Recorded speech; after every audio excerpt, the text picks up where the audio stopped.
Hello friends, welcome back to target TGT home science. मैं विनीता वर्मा। और चलिए हम पढ़ते हैं अपनी चाइल्ड डेवलपमेंट की क्लास नंबर 6 कुछ मोटिवेशनल लाइन के साथ। ठीक है, तो देखिए ऐसा है कि एशिया के हम परिंदे, आसमां है हद हमारी, जानते हैं चांद सूरज, जिद हमारी जद हमारी, हम वही जिसने समंदर की लहर पर बांध साधा, हम वही जिसके लिए दिन रात की उपमा है बांधा। है ना। यानी कि हम को इतनी मेहनत करनी है, इतनी मेहनत करनी है कि जो ये लाइनें हैं वो हमारे ऊपर सटीक बैठ सकें और हम अपने लक्ष्य की प्राप्ति कर सकें। तो चलिए इन्हीं लाइनों के साथ हम स्टार्ट करते हैं क्लास। तो आज की क्लास हमारी जो चाइल्ड डेवलपमेंट की है उसकी आइए हम पहले देख लेते हैं टॉपिक कि कौन कौन से टॉपिक हम पढ़ेंगे, किन किन को, और जो है किसका यहाँ पर सिद्धांत बताया गया। तो पहले है हमारे बंडूरा महोदय, है ना, अल्बर्ट बंडूरा जी। फिर है वाइगोत्स्की, जिनका पूरा नाम लेओ वाइगोत्स्की है। फिर है युंग महोदय, फिर है स्किनर। ठीक है, इन चारों जो मनोवैज्ञानिक थे, शिक्षा शास्त्री थे, इनके सिद्धांत के बारे में, इनकी परिभाषा, ये सारी चीजें हम इसमें पढ़ेंगे। तो चलिए देखते हैं हमारी जो क्लास है उसका पहला प्रश्न कौन सा है।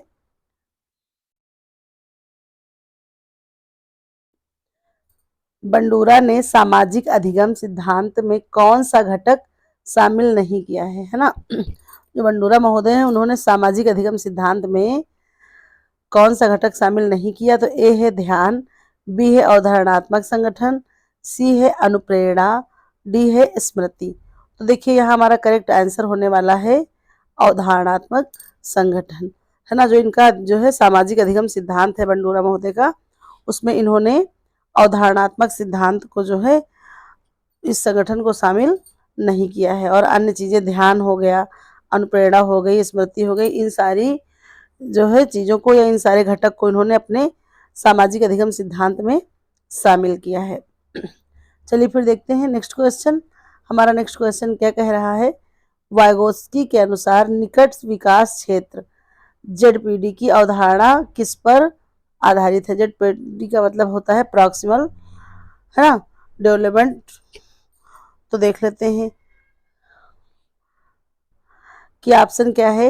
ए है संज्ञानात्मक अधिगम सिद्धांत, बी है सामाजिक सांस्कृतिक सिद्धांत, फिर है हमारा सी प्रचालनात्मक सिद्धांत, है ना, प्रचालनात्मक अनुबंध सिद्धांत, डी है व्यवहारवाद सिद्धांत।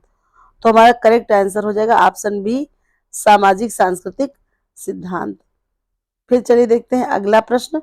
स्किनर ने किस उपकरण का प्रयोग करके प्रश्नात्मक अनुबंध की व्याख्या की थी। आज मेरा स्वास्थ्य कुछ ठीक नहीं है, बुखार मुझे हो रहा है और लगभग 12 बज रहे हैं और आपकी क्लास हम रिकॉर्ड कर रहे हैं। इसलिए देखिए सारे जितने मनोवैज्ञानिक हैं इनका हमने कल बहुत अच्छे से जो है कह सकते हैं डिस्क्राइब किया था। आज थोड़ा हम जल्दी जल्दी क्लास ले रहे हैं, लेकिन जब हम इसके बाद एक क्लास और होगी, फिर होगी जो फाइनल हमारी क्लास मैराथन 125 की, उसमें हम इन सारे लोगों को जिनका नहीं जो है डिस्क्राइब कर रहे हैं तो उसको हम बहुत अच्छे से उसमें डिफाइन कर देंगे। ओके, तो चलिए फिर, लेकिन जो है हम ये है कि हमारा जो है बिल्कुल सीरियल टॉपिक टू टॉपिक हम करते रहेंगे, रिवीजन गैप नहीं होना चाहिए। ए है संज्ञानात्मक मानचित्र, बी है वायुग्रह, सी है स्किनर बॉक्स, डी है भूल भुलैया। तो देखिए स्किनर ने जो उपकरण है प्रश्नात्मक अनुबंध की व्याख्या किसमें की है, स्किनर बॉक्स में की है। ठीक है, करेक्ट आंसर हमारा हो जाएगा स्किनर बॉक्स, ऑप्शन सी। फिर अगला प्रश्न है हमारा, युंग के अनुसार व्यक्तित्व के संरचनात्मक घटकों में कौन सा शामिल नहीं है। ए है स्व, बी है छाया, सी है इंद्रिय बोध, डी है व्यक्तित्व या परसोना। ठीक है, परसोना एक कहाँ का भाग जो है शब्द है, तो ये जो है हमारा लैटिन भाषा का शब्द है। ठीक है, लैटिन, इसका अर्थ होता है मुखौटा। परसोना का अर्थ क्या होता है, मुखौटा, और ये लैटिन भाषा का शब्द है। तो देखिए करेक्ट आंसर हमारा होने वाला है ऑप्शन सी, इंद्रिय बोध, है ना। युंग के अनुसार व्यक्तित्व के संरचनात्मक जो है घटकों में जो है कौन सा शामिल नहीं, तो इंद्रिय बोध। और आप युंग को जानते हैं, युंग कौन थे, तो इन्होंने व्यक्तित्व की जो है परिभाषा दी है। ठीक है, व्यक्तित्व की परिभाषा इन्होंने दी है और बताया है कि उसके 3 प्रकार बताए हैं, अंतर्मुखी, बहिर्मुखी और उभयमुखी। ये सारी चीजें युंग ने व्यक्तित्व का वर्गीकरण किया है इन्होंने, और बताया है कि किस प्रकार से अंतर्मुखी लोग कैसे होते हैं और जो है उभयमुखी लोग कैसे होते हैं और बहिर्मुखी लोग ये किस प्रकार से इनका व्यक्तित्व होता है। चलिए फिर देखते हैं अगला प्रश्न। अगला प्रश्न हमारा क्या कह रहा है, बंडूरा ने बच्चों में आक्रामकता के अध्ययन के लिए कौन सा प्रसिद्ध प्रयोग किया। ठीक है, ऐसा कौन सा प्रयोग उन्होंने किया जो बहुत ज्यादा फेमस है। तो ए है हमारा ऑप्शन छोटी अल्बर्ट प्रयोग, बी है बोबो डाल प्रयोग, सी है भूल भुलैया प्रयोग। तो आइए देखते हैं नेक्स्ट हमारा डी ऑप्शन क्या है। तो डी है प्रचलनात्मक अनुबंध सिद्धांत। तो देखिए करेक्ट आंसर हमारा होने वाला है ऑप्शन बी बोबोडाल प्रयोग। ठीक है, फिर चलिए अगला प्रश्न देखते हैं। अगला प्रश्न हमारा क्या है, वाइगोत्स्की के अनुसार, ठीक है, भाषा और विचार का संबंध किस जो है अवस्था में परिपक्व होता है। तो ये देखते हैं, देखिए जो है किस अवस्था में परिपक्व हो जाता है वाइगोत्स्की के अनुसार। तो आइए इसको देख लेते हैं हम। ए है हमारा प्राथमिक अवस्था, बी है मध्य बाल्यावस्था, सी है किशोरावस्था, डी है पूर्व संक्रियात्मक अवस्था। तो देखिए करेक्ट आंसर हमारा होने वाला है ऑप्शन बी। ठीक है, मध्य बाल्यावस्था is the correct answer, option B. चलिए फिर देखते हैं नेक्स्ट क्वेश्चन।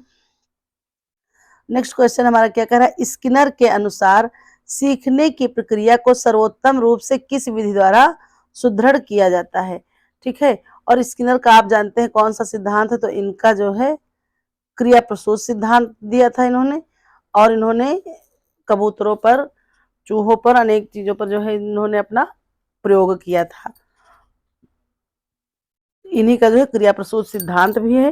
तो ये ऑप्शन देखते हैं, ए है दंड, बी है सकारात्मक पुनर्बलन, सी है नकारात्मक पुनर्बलन, डी है कोई भी नहीं।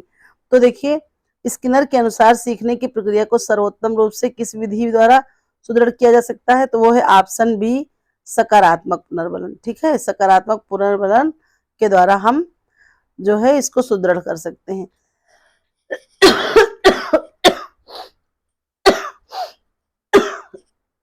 एक मिनट,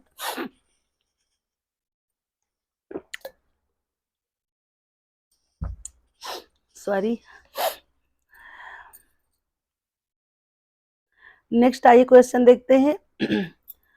युंग के अनुसार मनोवैज्ञानिक प्रकार कितने होते हैं। ठीक है, मनोवैज्ञानिक प्रकार कितने हैं, ए है 2, बी है 4, सी है 6, फिर है डी 8। तो करेक्ट आंसर हो जाएगा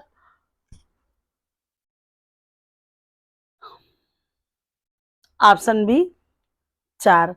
फिर चलिए देखते हैं अगला प्रश्न। अगला क्या कह रहा है, बंडूरा ने प्रभावकारिता है ना, सेल्फ इफेक्टिव है ना, इफेक्टिव सी क्या है कि अवधारणा किस सिद्धांत से जोड़ा है इसको।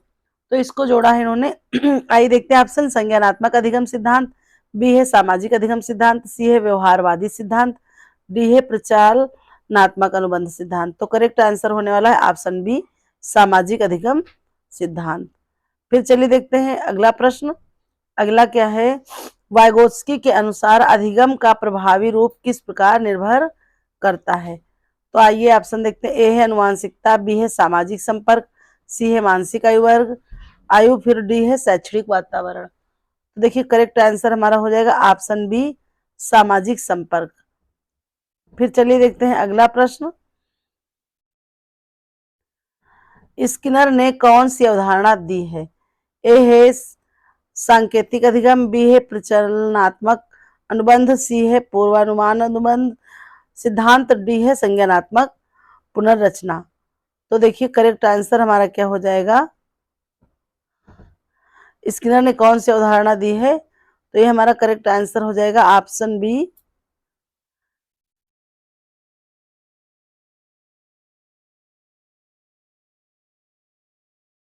प्रचलनात्मक अनुबंध इन्होंने दिया है। फिर चलिए देखते हैं अगला प्रश्न। तो अगला प्रश्न क्या है, युंग के अनुसार व्यक्तित्व के मुख्य घटक कौन से हैं।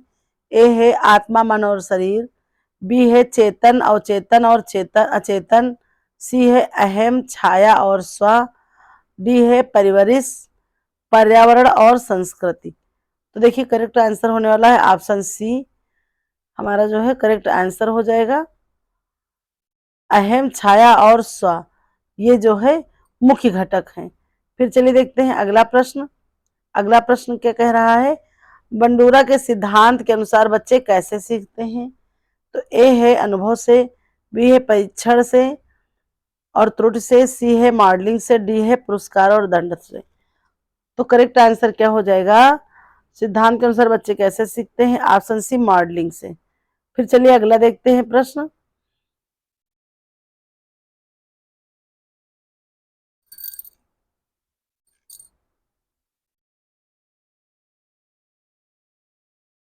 वाइगोत्स्की के अनुसार स्कैफोल्डिंग का अर्थ क्या है। ए है संज्ञानात्मक संघर्ष, बी है बाहरी सदस्यता द्वारा सीखने की सुविधा, सी है स्वतंत्रता अधिगम, डी है व्यवहारिक ज्ञान। तो करेक्ट आंसर हो जाएगा ऑप्शन बी, बाहरी सहायता द्वारा सीखने की सुविधा। जो बाहरी सहायता द्वारा सीखने की सुविधा होती है उसी को क्या कहते हैं, स्कैफोल्डिंग का अर्थ जो है कहते हैं, या फिर जो है कह सकते हैं ढांचा एक प्रकार का। छोटा बच्चा होता है तो जैसे उसको कोई चीज नहीं आती या किसी चीज को समझाना है तो क्या होता है उसमें एक तरह से सहारा लगाया जाता है, तो ये वही चीज कह रहे हैं। फिर चलिए देखते हैं नेक्स्ट क्वेश्चन।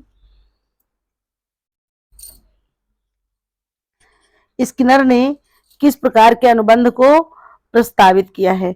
ऑप्शन ए है हमारा क्लासिकल, बी है ऑपरेशनल, सी है प्रयोगात्मक, डी है पर्यावरणीय। तो करेक्ट आंसर क्या हो जाएगा, ऑप्शन बी ऑपरेशनल। ठीक है, ऑपरेशनल अनुबंध को प्रस्तावित किया है स्किनर ने। फिर चलिए नेक्स्ट क्वेश्चन देखते हैं। नेक्स्ट है हमारा, युंग ने सामूहिक अचेतन की अवधारणा किसके लिए प्रस्तुत की। तो ये किसके लिए प्रस्तुत की, ए है हमारा व्यक्तित्व स्मृतियों के लिए, बी है जलीय स्मृतियों के लिए, सी है साझा सांस्कृतिक अनुभवों के लिए, डी है कोई नहीं। तो करेक्ट आंसर क्या हो जाएगा, ऑप्शन सी हमारा करेक्ट आंसर हो जाएगा कि साझा सांस्कृतिक अनुभवों के लिए। ठीक है, सामूहिक अचेतन की अवधारणा किसके लिए प्रस्तुत की गई, तो ये साझा सांस्कृतिक अनुभवों के लिए प्रस्तुत की गई। चलिए फिर देखते हैं नेक्स्ट क्वेश्चन। नेक्स्ट क्या है इसको भी देख लेते हैं। बंडूरा के अनुसार कौन सा तत्व आत्म प्रभावकारिता को प्रभावित करता है। तो देखिए अनुभव, फिर है सामाजिक समर्थन, सी है आंतरिक प्रेरणा, फिर डी है उपरोक्त सभी। तो करेक्ट आंसर हमारा क्या हो जाएगा, आइए अपना आंसर देखते हैं। बंडूरा के जो है अनुसार कौन सा तत्व आत्म प्रभावकारिता को प्रभावित करता है। तो करेक्ट आंसर होने वाला है ऑप्शन डी, एक मिनट, उपरोक्त सभी। ठीक है, फिर चलिए देखते हैं अगला प्रश्न।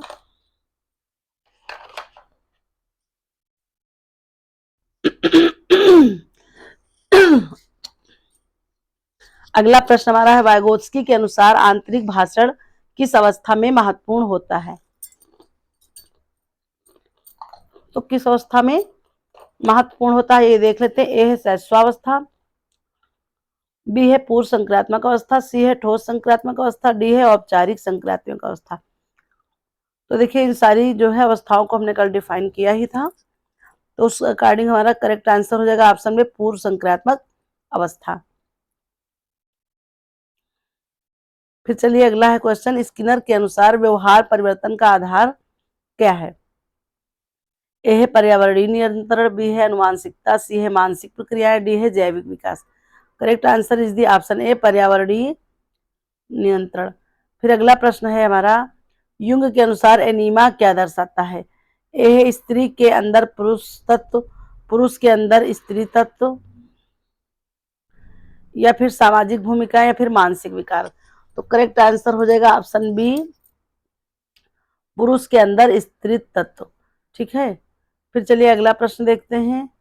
जो है बंडूरा के सामाजिक पर्यवेक्षणीय अधिगम की कौन सी अवस्था सबसे पहले आती है। ठीक है, ए है अनुप्रेरणा, बी है प्रत्यक्षीकरण, सी है अनुकरण, डी है अवधारणात्मक प्रसंस्करण। तो करेक्ट आंसर क्या हो जाएगा कि जो सामाजिक जो इसमें पर्यवेक्षणीय अधिगम है उसकी कौन सी अवस्था आती है, तो प्रत्यक्षीकरण की अवस्था सबसे पहले आती है। फिर देखिए अगला प्रश्न है,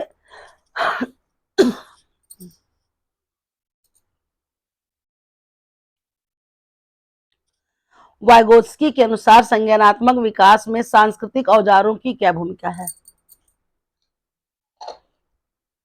तो देखिए ऑप्शन देखते हैं। ए है ये मानसिक प्रक्रियाओं को सीमित करते हैं। फिर बी है ये बच्चों को स्वतंत्र रूप से सिखाने के लिए प्रेरित करते हैं। सी है ये सामाजिक अंतःक्रिया के माध्यम से सीखने में सहायक होते हैं। ये केवल भाषा के विकास में सहायक होते हैं। तो देखिए जो सांस्कृतिक औजारों की भूमिका होती है वो किसकी होती है? ये सामाजिक अंतःक्रिया के जो है जो सहायक होते हैं, ये सामाजिक अंतःक्रिया के माध्यम से सीखने में सहायक होते हैं। ऑप्शन सी करेक्ट आंसर हो जाएगा। फिर चलिए अगला प्रश्न देखते हैं। प्रश्न है स्किनर ने किस प्रकार के अनुबंध की व्याख्या की थी? आइए देखते हैं कि किस प्रकार की व्याख्या की थी स्किनर ने। ए है शास्त्रीय अनुबंध, बी है प्रचलनात्मक अनुबंध, सी है अवचेतन अनुबंध, डी है आत्मसंवेदनात्मक अनुबंध। तो करेक्ट आंसर क्या हो जाएगा? ऑप्शन बी प्रचलनात्मक अनुबंध।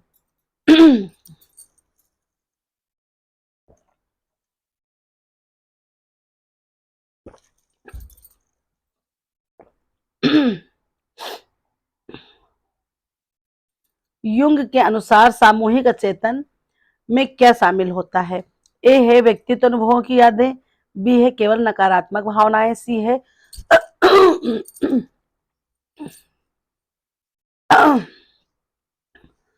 आज लग रहा है क्लास हो ही नहीं पाएगी। सी है पूर्वजों के प्राप्त सांस्कृतिक और प्रतीक एवं प्रतिमान, डी है वर्तमान जीवन की घटनाएं। तो देखिए करेक्ट आंसर क्या हो जाएगा?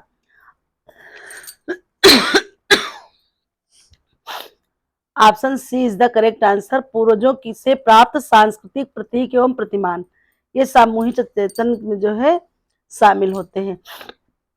फिर चलिए अगला प्रश्न देखते हैं। बंडूरा के अनुसार बच्चे सबसे प्रभावी रूप से कैसे सीखते हैं? ए है आत्म परीक्षण के जो है माध्यम से, बी है पर्यवेक्षण का जो है अनुकरण द्वारा,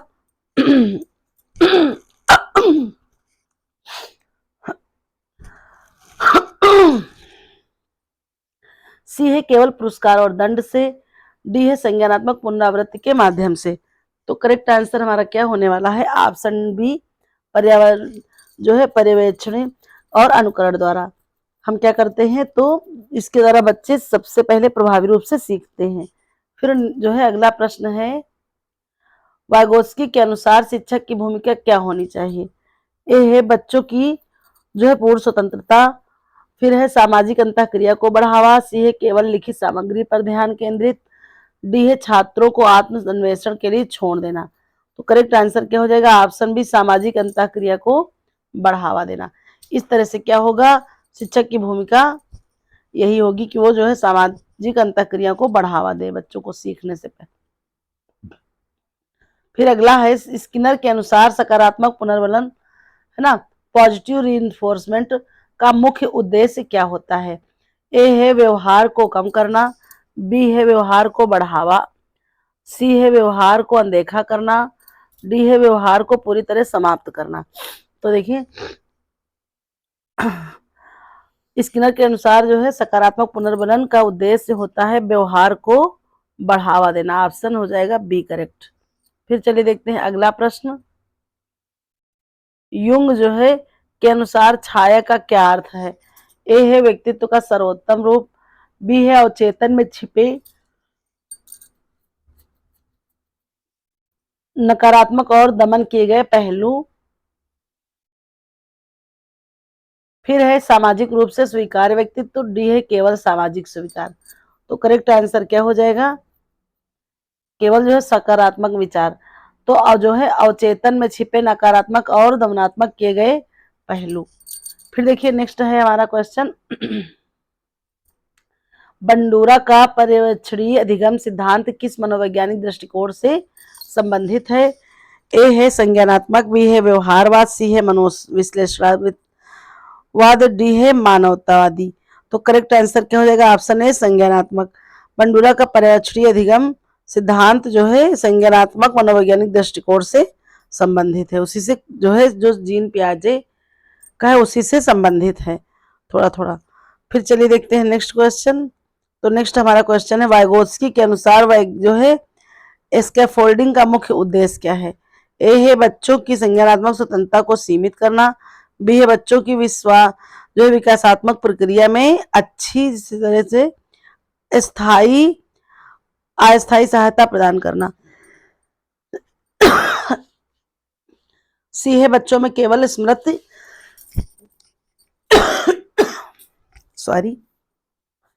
सिखाना, डी है बच्चों की को पूर्ण रूप से आत्मनिर्भर बनाना। तो करेक्ट आंसर हो जाएगा ऑप्शन बी, बच्चों को विकास प्रक्रिया में जो है अस्थायी सहायता प्रदान करना। ये होता है स्कैफोल्डिंग, है ना। फिर चलिए अगला देखते हैं प्रश्न। स्किनर के अनुसार नकारात्मक पुनर्बलन का क्या तात्पर्य है? तो क्या तात्पर्य है, आइए देखते हैं। ऑप्शन, किसी अवांछित उत्तेजना को हटाकर व्यवहार को प्रोत्साहित करना, बी है किसी व्यवहार को पूरी तरह से रोकना, सी है किसी व्यवहार पर दंड लगाना, डी है किसी व्यवहार को नजरअंदाज करना। तो करेक्ट आंसर हो जाएगा ऑप्शन ए। करेक्ट आंसर किसी अवांछित योजना को हटाकर व्यवहार को प्रोत्साहित करना। ये क्या होता है?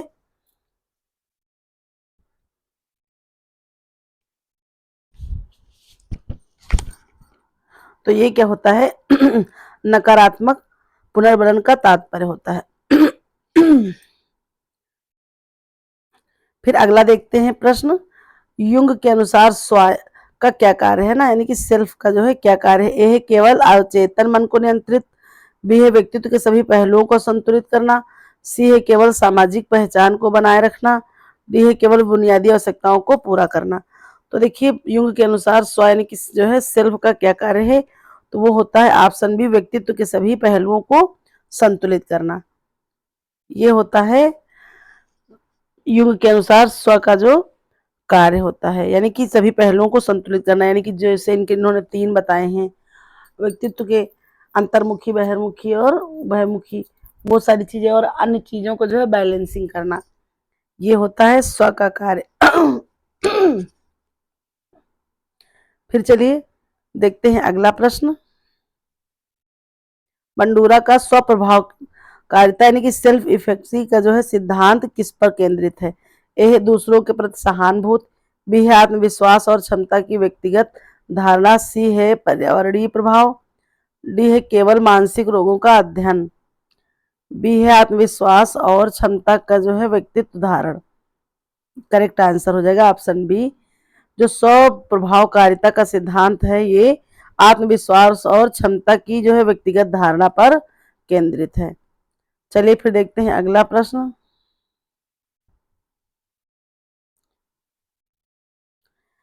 वाइगोत्स्की के अनुसार भाषा विकास में सामाजिक अंतःक्रिया की भूमिका क्या होती है? ए है यह भाषा सीखने में बाधा डालती है, बी है यह भाषा विकास के लिए आवश्यक नहीं है, सी है यह भाषा सीखने की प्रक्रिया में महत्वपूर्ण योगदान देती है, डी है यह केवल संज्ञानात्मक कौशल को प्रभावित करती है। तो देखिए वाइगोत्स्की के अनुसार भाषा विकास में सामाजिक अंतःक्रिया की क्या भूमिका होती है? तो ये भूमिका होती है भाषा सीखने की प्रक्रिया में महत्वपूर्ण योगदान देती है, ना कि जो है संज्ञानात्मक कौशल को प्रभावित करती है, ना ही ये विकास का आवश्यक नहीं है, या भाषा सीखने में बाधा डालती है, ये सारी चीजें नहीं होंगी। सी ऑप्शन जो है हमारा करेक्ट हो जाएगा। ठीक है, तो चलिए फिर देखते हैं, 1 मिनट। अगला प्रश्न, स्किनर के प्रयोगों में कौन सी शिक्षा पद्धति प्रभावित हुई? तो स्किनर का प्रयोग आप जानते हैं, सिद्धांत कौन सा है? तो वो है क्रिया प्रसूत सिद्धांत। ठीक है, और इन्होंने चूहों पर, कबूतरों पर अपना प्रयोग किया था। ये आप लोग जानते ही हैं। ए है मॉन्टेसरी शिक्षा पद्धति, बी है खोज परक अधिगम, सी है अधिगम की प्रयोगात्मक प्रणाली। ठीक है, फिर है डी सामाजिक अधिगम सिद्धांत। तो करेक्ट आंसर हमारा क्या हो जाएगा? ऑप्शन सी, अधिगम की प्रोग्राम प्रणाली, है ना, प्रोग्राम लर्निंग। इसमें क्या होता है, तो जो प्रयोग होते हैं उनके जो है शिक्षा पद्धति को प्रभावित हुई है इस चीज से, अधिगम की जो प्रोग्राम प्रणाली है इससे वो प्रभावित हुई है। तो चलिए फिर इस तरह से हमारी आज की भी जो ये 35 क्वेश्चन थे, ये 50 डेज सीरीज में बहुत ही इम्पोर्टेंट टॉपिक थे। इनको आप लोग जो है बार बार वीडियो रोक के रिकॉल करके या फिर नोट्स बना करके पढ़ लीजिए। और आप लोग प्लीज जो है कमेंट करके हमको बताइएगा कि क्लास कैसी लगी, और इससे पहले की भी जो अन्य जो है क्लास हैं जो इस समय चल रही हैं उन पर भी जो है अपना सुझाव दें कि क्लास कैसी लग रही है आप लोगों को, या फिर क्या चीज़ें और उसके साथ साथ पढ़ना है, किस प्रकार से टाइम मैनेजमेंट करें हम कि हो नहीं पा रहा। मैम मतलब बिल्कुल जैसे कोई हाउस वाइफ है तो उनको टाइम नहीं मिल पा रहा है कि कैसे टाइम का जो है घर का सेटअप कैसे करें, किस तरह से क्या चीज़ें करें तो हम टाइम निकाल पाएँ, क्योंकि हमको करना तो होगा ही, नहीं तो जैसे इतने सालों का संघर्ष है वो व्यर्थ चला जाएगा। तो हमें करना होगा और हम कर सकते हैं, है ना। तो ये भावना आपको रखनी है हमेशा पॉजिटिव सोच के साथ, I will do I will do I will do, ऐसे सोचना है। और आपको लगातार प्रयास करते रहना है अपनी जो है परीक्षा में पास होने के लिए।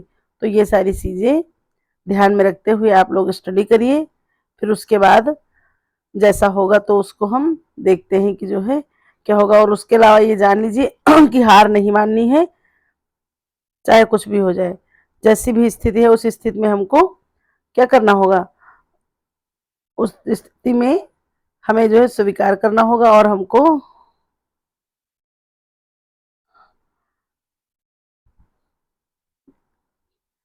प्रत्येक तरह से एडजस्टमेंट करना होगा। चलिए फिर जो है मिलते हैं नेक्स्ट वीडियो में। 50 डेज सीरीज की होगी जो हमारी वीडियो, वो होगी 41 नंबर की, और 40 तक की हमने कंप्लीट कर लिया बहुत अच्छे से। उसका जो है मैं आप लोगों को बधाई देती हूँ कि लास्ट मोमेंट जो है वो बहुत ही अच्छा जा रहा है, रिस्पॉन्स भी सबके बहुत अच्छे आ रहे हैं, इसलिए आप लोगों को तहे दिल से धन्यवाद। मिलते हैं फिर नेक्स्ट वीडियो में, तब तक के लिए bye bye. Thank you for watching.